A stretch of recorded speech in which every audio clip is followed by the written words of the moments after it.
Assalamualaikum warahmatullahi wabarakatuh.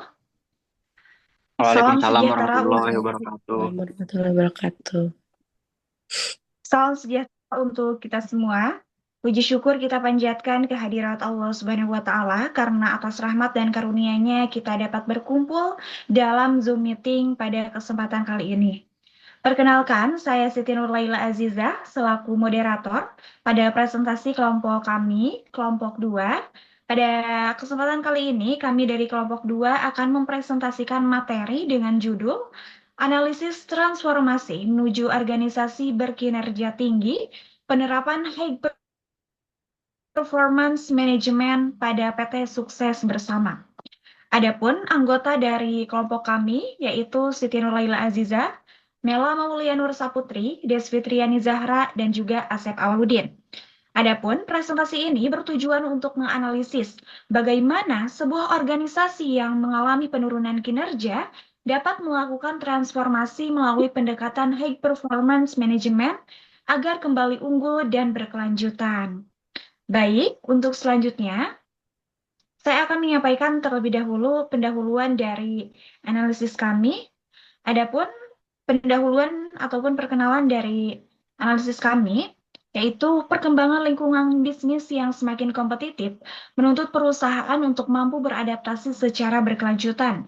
Organisasi yang tidak mampu menyesuaikan strategi, sistem, dan sumber daya manusianya dengan perubahan lingkungan eksternal akan mengalami penurunan kinerja. Kondisi inilah yang dialami oleh PT Sukses Bersama, sebuah perusahaan manufaktur lokal di bidang alat elektronik rumah tangga. Nah, meskipun selama 20 tahun perusahaan ini mengalami pangsa pasar yang kuat, dalam 10 tahun terakhir PT Sukses Bersama mengalami penurunan kinerja dan profitabilitas. Penurunan tersebut mencerminkan adanya ketidaksesuaian antara tuntutan pasar eksternal dengan kondisi internal organisasi. Nah, oleh karena itu, manajemen Puncak memutuskan untuk menerapkan pendekatan high performance management sebagai strategi perubahan organisasi agar perusahaan mampu kembali mencapai kinerja yang unggul dan berkelanjutan.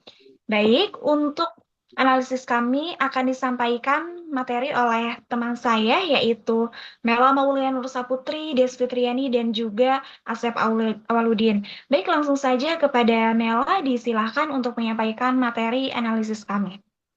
Baik, terima kasih. Selanjutnya ada analisis lingkungan eksternal atau yang disebut dengan analisis pastel. Dilakukan untuk mengidentifikasi faktor eksternal yang mempengaruhi keberlangsungan bisnis PT Sukses Bersama. Ada 6 bagian. Yang pertama yaitu politik.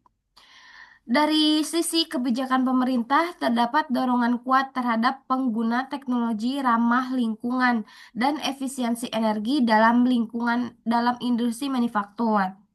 Hal ini menuntut perusahaan untuk menyesuaikan desain produk serta proses produksinya agar sesuai dengan regulasi yang berlaku.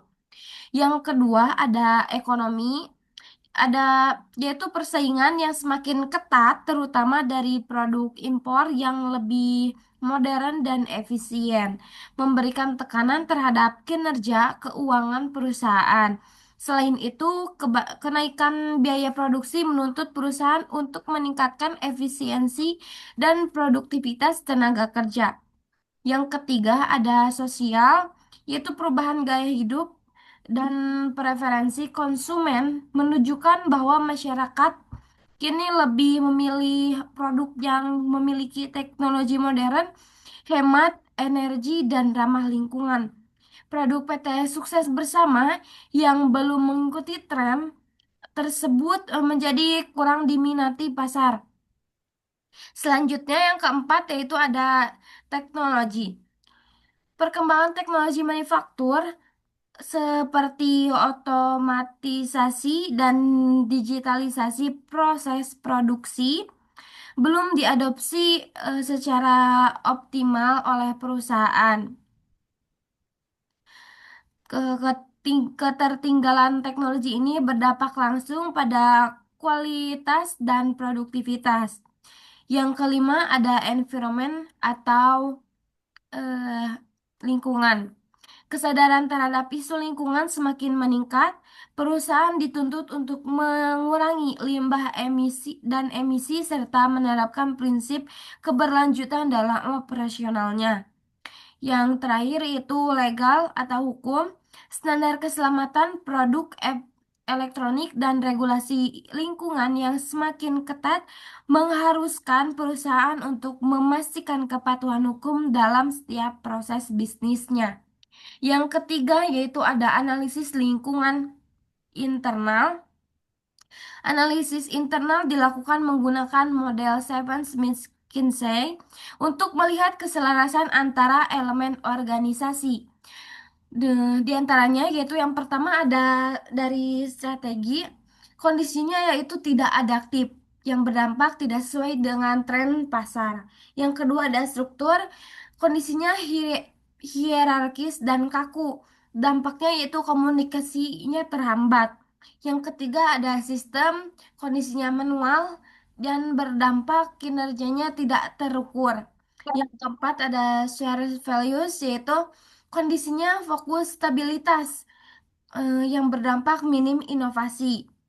Yang kelima ada style, kondisinya kepemimpinannya yaitu otoriter yang berdampak motivasinya rendah. Yang keenam ada staff, kondisinya yaitu keterampilannya rendah yang berdampak produktivitasnya menurun. Yang terakhir itu skill, kondisinya tidak sesuai dengan teknologi, yaitu dampaknya kualitas produktivitas produknya rendah. Analisis ini menunjukkan adanya ketidakseimbangan internal yang menyebabkan perusahaan tidak mampu untuk merespon perubahan lingkungan eksternal secara efektif. Selanjutnya itu akan dijelaskan oleh rekan saya yaitu Despi Triani. Kepennya dipersilakan.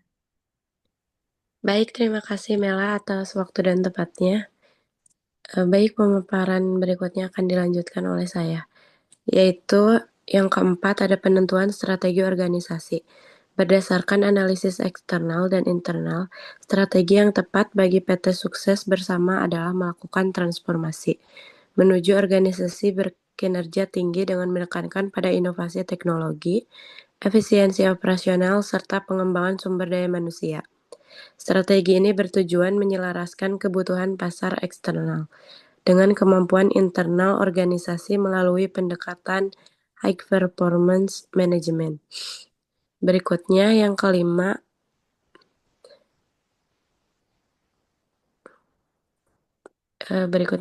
ada praktik manajemen SDM serta kompetensi dan perilaku yang dibutuhkan. Untuk mendukung strategi tersebut, perusahaan perlu menerapkan praktik manajemen SDM berikut. Yang pertama ada rekrutmen berbasis kompetensi teknologi dan lingkungan. Yang kedua ada pelatihan dan pengembangan berkelanjutan. Yang ketiga ada sistem manajemen kinerja berbasis KPI. Yang keempat sistem reward dan insentif berbasis kinerja. Yang kelima kepemimpinan partisipatif dan adaptif. Yang keenam digitalisasi sistem HR dan operasional.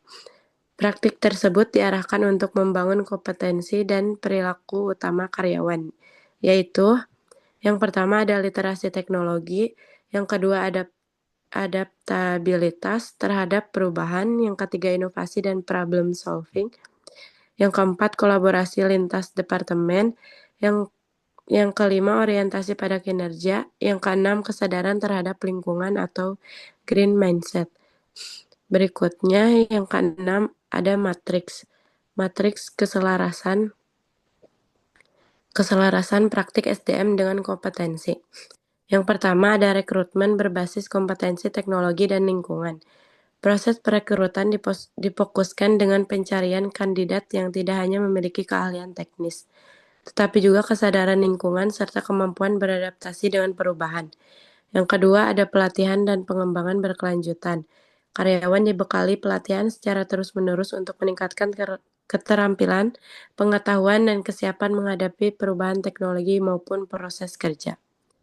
Yang ketiga, sistem manajemen kinerja berbasis KPI.